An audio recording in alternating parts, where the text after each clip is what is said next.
Buenas noches compañeros, el día de hoy les voy a hablar acerca de la contextualización contable y les voy a compartir un poco de lo que opino acerca de las preguntas o textos que nos plantearon en la actividad. La primera es la que vemos en pantalla.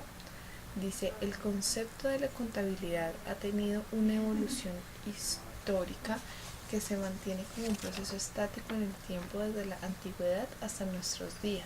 Se ha mantenido un mismo cuerpo normativo para el reconocimiento de las transacciones económicas. En primer lugar, quiero que tengamos primero en cuenta el, en el tiempo como se empezó a establecer el tema de la contabilidad. Fue entre el año 3500 al 3000 antes de Cristo, de empezar a implementar la escritura para hacer el registro de cosechas y animales, para tener siempre un stock y un contabilizado el tema de sus suministros.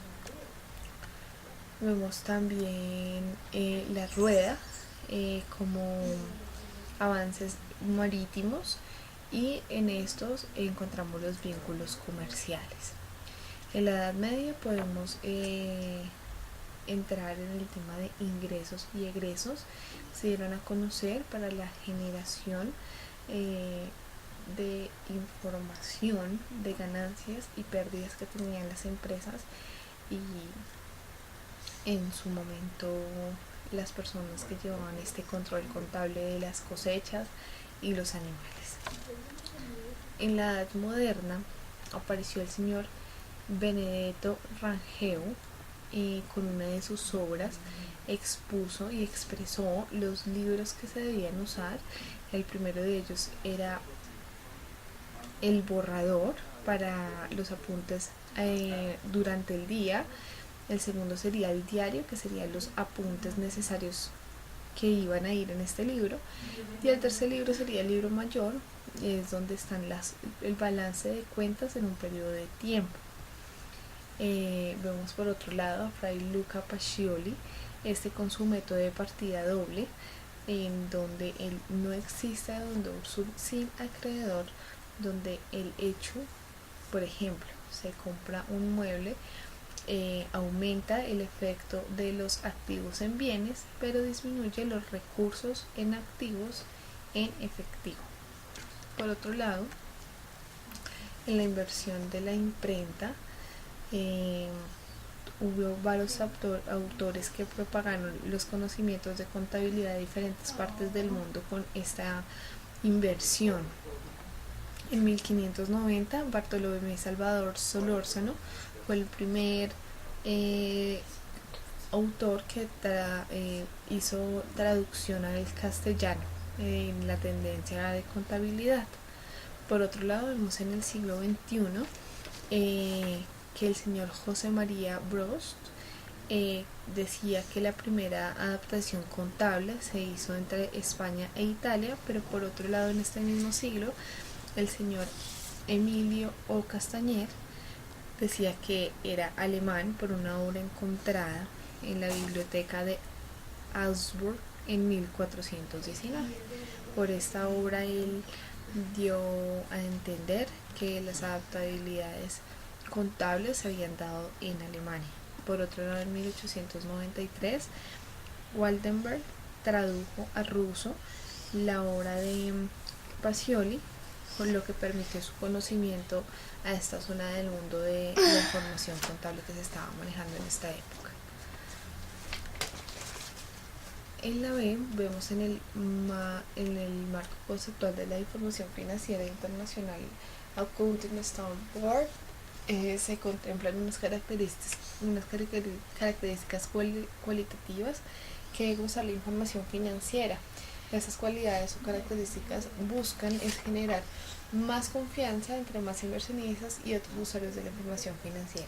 Pienso que como tal el hecho, más que confianza financiera en el medio de los inversionistas, es como darles una idea clara para llegar al propósito y tener un control de todas sus finanzas. Podemos ver en las NIC y NIF. ¿Cuál es la diferencia de estas? Las NIF era que en 1973 eran normas de información de contabilidad. En el 2001 pasó a ser un poco más internacional y llegó a varios países del mundo y en este momento se convirtieron en las NIF, normas internacionales de información financiera. Tenemos que tener en cuenta que son un conjunto de normas técnicas en las cuales está basado el reconocimiento de la información contable o financiera, y es en un momento en el cual se debe incluir la información en mis estados financieros. Por otro lado tenemos la medición, que son los métodos y técnicas para poder reportar información viable dentro de mis estados financieros, teniendo en cuenta la presentación cuando sea revisado por terceros para que sea un poco más entendible. Por otro lado tenemos la revelación, que es en el momento en que se debe dar a conocer y para dar las explicaciones pertinentes de los gastos de la empresa. Eso más que todo se ve en lo rígidas son las leyes de la empresa y las normas de la empresa. Lo que buscan las NIF como tal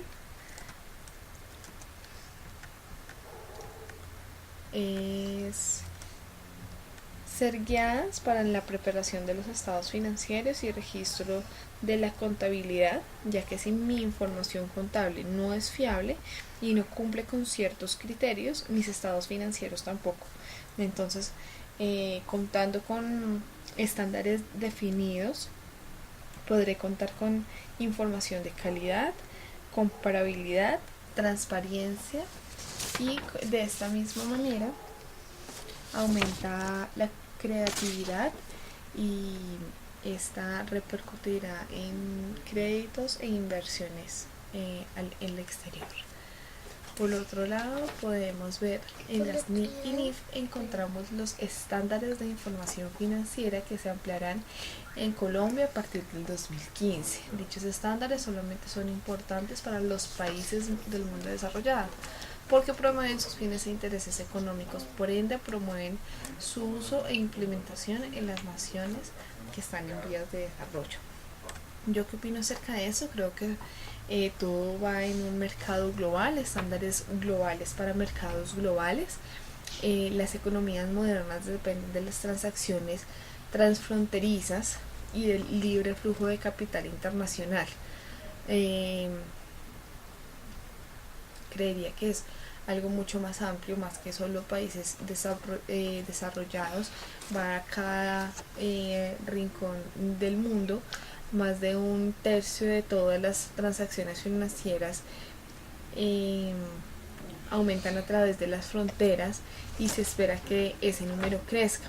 Las inversiones buscan oportunidades de diversificación e inversión en todo el mundo, mientras que las empresas revolucionan y reevalúan el capital, realizan transacciones o tienen operaciones internacionales y subsidiarias en varios países, por lo que en esta explicación podemos ver que no es solo en países subdesarrollados, sino se está empezando a ampliar en diferentes partes del mundo.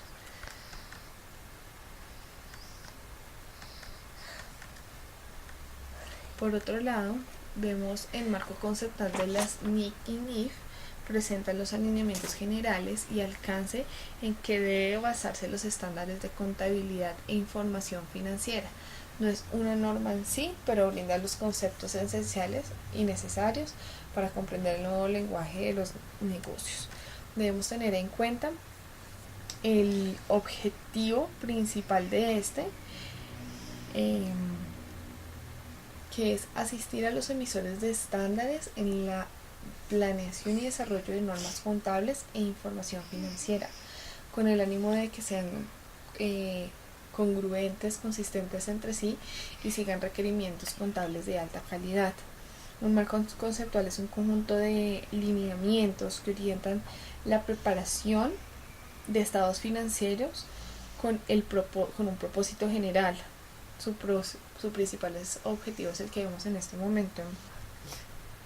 Por lo general, los marcos conceptuales de la contabilidad financiera se han caracterizado por su enfoque deductivo, en las cuales parten de explicar los objetivos de la información financiera para luego llegar a las cualidades de la información financiera como tal, la definición de los estados financieros, la definición y criterios del reconocimiento de partidas en los estados financieros, definición y criterios de medición de partidas en los estados financieros. Entonces, como podemos darnos cuenta, el objetivo como tal es asistir y tener requerimientos contables de alta calidad.